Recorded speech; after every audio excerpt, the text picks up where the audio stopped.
eliminate mental errors. We want to be able to get our defense lined up. We want to make everybody calm, right? And we want to be doing that. We want to be demonstrative. We want to be loud on tape. We want people to see that. We want to be physically tough and mentally tough, right? We want to be able to be physically tough. We want to be able to beat blocks. We want to be able to tackle well, right? In terms of all that physically tough category, and then mentally tough, we've got to be able to bounce back from bad plays, right? We're all going to have them. We've got to be able to bounce back from adversity, right? And the last thing is play really, really hard, right? Be a finisher, right? So that's what we talk about from our group. We want to be smart. We want to be tough. We want to be finishers, right? That's really the standard for how we want to play as a group from top to bottom. So what does that look like going into the season? What's a successful season for? I think a successful season is getting our group to unify and getting them to compete at a really, really high level with one another, but also taking joy in the other guy's success. Right? That's the really good teams that you see out there are ones that can do that.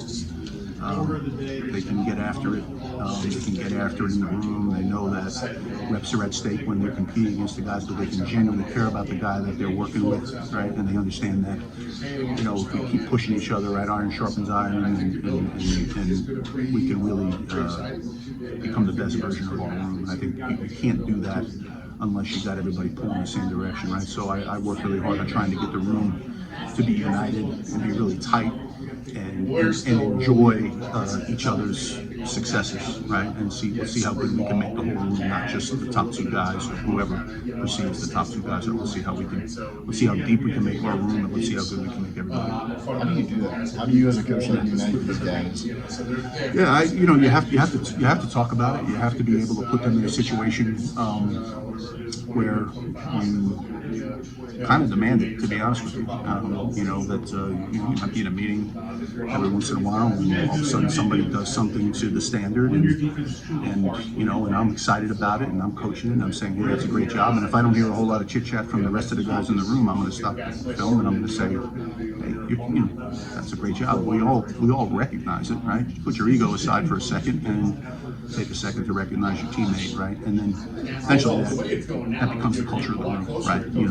And that's what I want to make sure I'm working hard to create. I think when you want to create, like I said, you want to create a competition where they're competing like crazy with one another, right? It may be individual drill, and like I said, I got 9 guys in my room right now, and the third guy that goes, they can see that my excitement level gets up. Hey, that's a great job. They can see I want the next guy to be like, hey man, that guy got an attaboy. I want to get one too. You know what I mean? I want that environment. I want them chasing greatness within each drill and each rep, and trying to outdo one another, but also enjoy the successes of the other guys in the room. And it's something that has to be done, and it has to be done quickly in this day and age, because all the guys they're all coming for the same thing, and they're all coming from different places, and you don't have a lot of time. So the better job, I think, as a position coach of being able to do that and create that environment, I think it helps the team. I can tell as you're talking about it, that energy level coming up as I watch your coach, and getting the linebackers to match that energy, I'm sure, is a big part of it. I mean, this is one of those places on the field where both you got to be fast and you got to be able to hit people and take hits, because you got dudes my size as a lineman coming after you to try to hit you too. But with this particular group, I feel like with the linebackers, one of the biggest points of focus for this team since they transitioned from the group of 5 to the power conferences has been kind of the linebacker spot.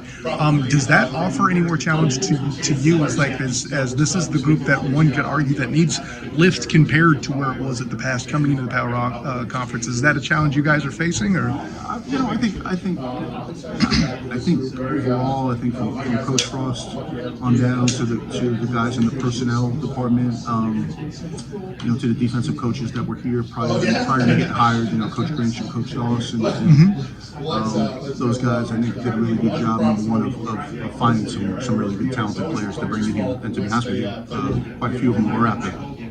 Power Forward level, right? Right. We brought in 2 guys from Oklahoma. We brought in 2 guys from Virginia Tech, right? So those guys have played different levels of success in different years at those places, but the guys that we brought in from there had their moments of success at those places. So I think that's part of it these days, right? In terms of trying to get up to speed, and then the other part is the development piece, right? That's on me. I gotta get these guys ready to go. But I do think we did a good job. And again, I'll give a big shout out to Scott, who does a great job with it in terms of evaluation, and Jeff Love and the recruiting department, the job that they did in the portal. As well as like I said, I got here in January, but there was a big piece of December where we acquired probably half the new guys that we acquired in my room, and so my hat's off to those guys for bringing in some really talented guys who like football. So I'm excited about where we're at overall with the room and the job that the organization did to bring that level of talent in the coach. I would be remiss if I didn't ask you about this too, because I had the opportunity to talk to Dick Buckus, who the award is named for, right? Before he passed away.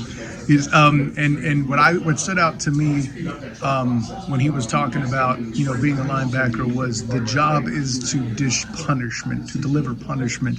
How much of that plays into your guys' mentality as far as what you're doing? Yeah, no, there's a physicality.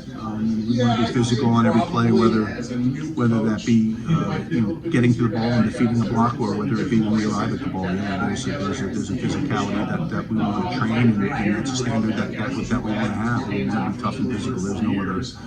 There's no hiding from him at this position. He's a good finesse linebacker.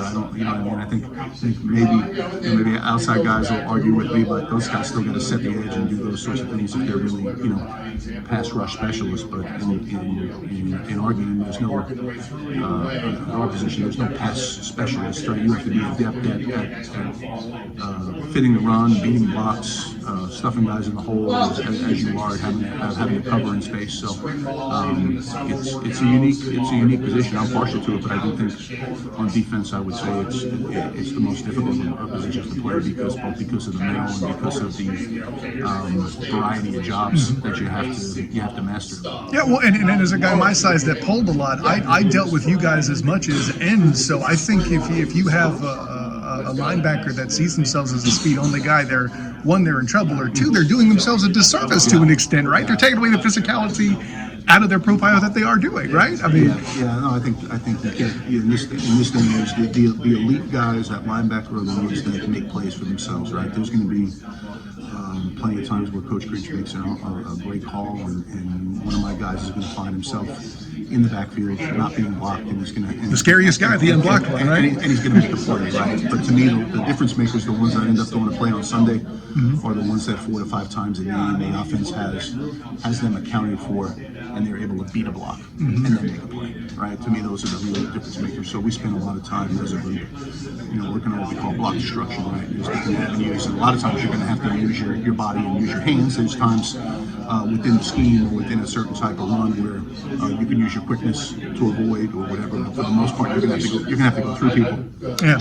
And so you have to get really good at that. It takes a physical mindset to be able to do that. Well, and as somebody who's into the craft as much as you are, I have to ask too. I've talked to guys at the college level, the pro level, about the mobile quarterback not just being a kind of a luxury or something that stands out.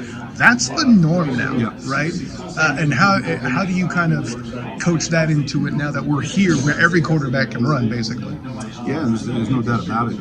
You have to always assume the quarterback's a runner, and you have to understand where your help is, right? As a linebacker, you understand if you have help directly from another linebacker or whether you're on your own. If let's say we're in man coverage and you're left to be, the low hole player or the wrap player, as we call it, right?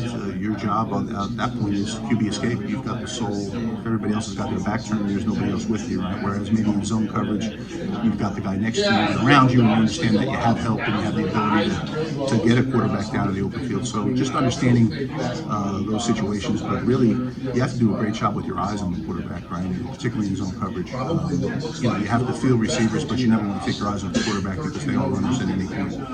So the scramble game, in addition to your called QB run game, is a really important part to stop it.